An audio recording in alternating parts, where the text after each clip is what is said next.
This is a good example of testing, and I mean testing not by just letting your dog go and hoping and praying they listen, but you can drop your leash, or you can, this is where I like a long line. He is not ready to be off leash. I just tried and he ignored me, so I put him back. But as you can see, he's pretty interested in the cows. They're not usually down here, so I'm going to let him kind of do his own thing. I'm going to keep moving, because when I'm socializing or allowing a dog to engage with the environment like this, I'm wanting to keep moving. And as long as he's okay, I'll let him stop. Watch him. Yeah, they're cows.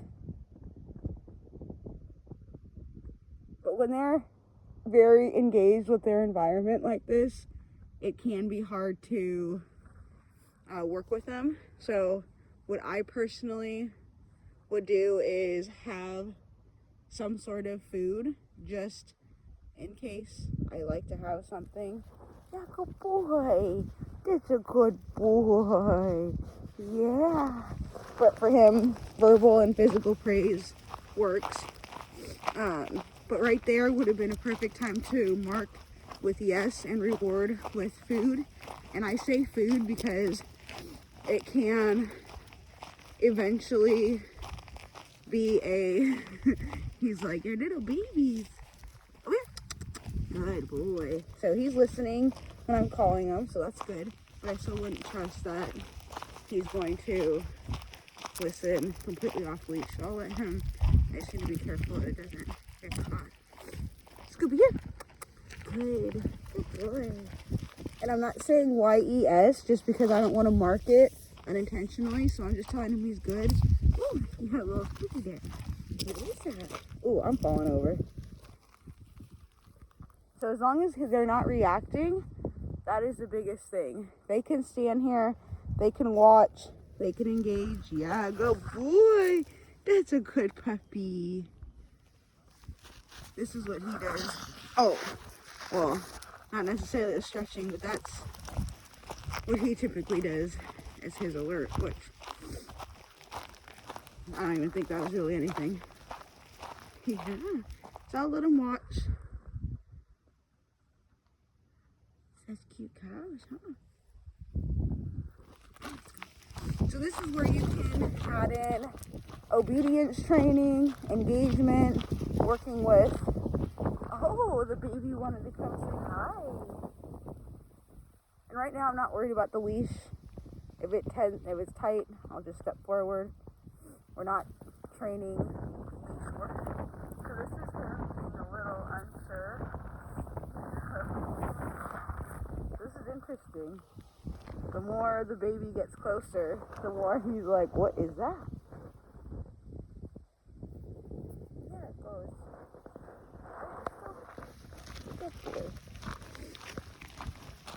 So it's interesting to see how each dog responds. And he is a stray, he's a rescue. I've had him for roughly 9 months, so he's about to be a year old. Gosh, I'll have to, I think in February, in January or February, I got him in March, I believe. I'll have to check. I think it was March 25th is when I got him, and he was like barely 7 or 8 weeks old. So his birthday's coming up, so he's doing really well overall. Like that type of reaction I really liked, because it wasn't over the top. He was a little scared and insecure, so he came to me. I'd rather have that than a dog that's going to react forward as far as reacting towards the cow.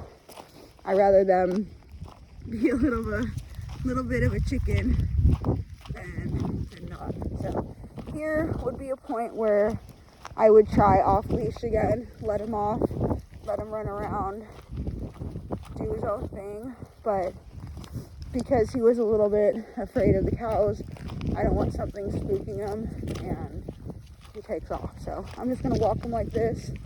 Not really gonna worry about how he's walking, because he does well when I go train in public. So this is where the balance part of training comes in, as far as just like us in life. we're not being strict. There's a little bit of structure here and there. Right now, he's not even really pulling too bad. So, oh boy. That's just how I personally work with newer dogs, or dogs, puppies in general, with off leash and working with them without food, because I typically don't use food. A lot of other trainers and people assume that because I train positive or positive based, I shove cookies and treats in the dogs' faces. And I had a trainer try and slander me for saying that I bribe dogs when he took a clip of one of my older videos and basically said I was bribing the puppy when he didn't even play the sound, which I literally was talking about bribing puppies and how it's easy to do and how you need to be careful. So, I took a break from YouTube, and that's why I'm just now coming back. It's been this way. Oh boy. It's been a little bit of a crazy journey with my dog training and just sharing experiences and things like that on here sometimes. So I'm excited to be getting back and sharing more and sharing what it's truly like training positive. However, if you have behavioral cases, then you can still have a positive approach, but there's a lot more to it than just rewarding the behaviors that you want. At that point, that does take someone that understands dog behavior and behavior modification, because cases like that can take time. So it is a lot easier to train positive, more positive based with puppies and dogs that have a little bit more of a food drive and that desire to learn versus behavioral cases. So that's something that I'd like to touch on a little bit more at another time, but wanted to get at least the dogs that are needing walked, since we're supposed to have a storm starting tonight. So doing last minute prep stuff for the animals, getting their waters and everything situated. So figured I'd just take you along on a little walk and see kind of what it's like, especially when working with a rescue, because rescues can be challenging, and he's definitely been that. So once the storm clears up, I'm going to send in his DNA test, but like I said, as long as the vet clears him,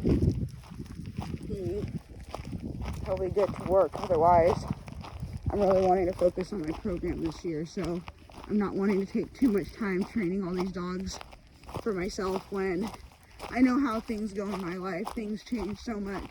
Things happen. I do have quite a few dogs, so my life and my experiences with dogs tend to be different from other people just because I do have more than the average person. So you have a lot more things that can happen, and with getting dogs from people that just breed, you can have issues there. So I'm just trying to make things, I don't want to say easier, but work with a dog that is understanding and catching on a little quicker, because my symptoms are very random right now.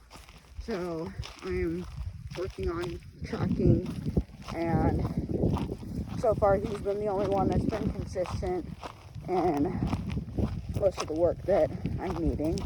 And he's bigger, a little bit bigger than Flower, so if I need him to do forward momentum, he's a bigger size as far as weight and height goes. But we'll see what the vet says. Otherwise, all three dogs are still getting socialized. They're all going to pet-friendly places. So regardless of who sticks to being a service dog full-time, that's kind of the biggest thing, is whoever is more comfortable, that's the dog that'll eventually Spirit will be the one that'll be my full-time service dog. But like I said, we're going through the little things that we are. So let me give us 2 weeks, because this next week I can't do anything, even if, I mean, unless it was an emergency or something, then I would take her to the vet. But I've had this issue before. I just remembered earlier I had the same issue with a Great Dane I fostered. So we're just gonna mess with, not really mess, don't want to use the wrong terms and then people come at me. We're going to just, ooh, well, you're walking in front of me, so oh no. Yeah. Hold on. See how he does with this pressure. Oh yeah. Good boy. Good boy. Good boy. Good boy. You ready? I got you.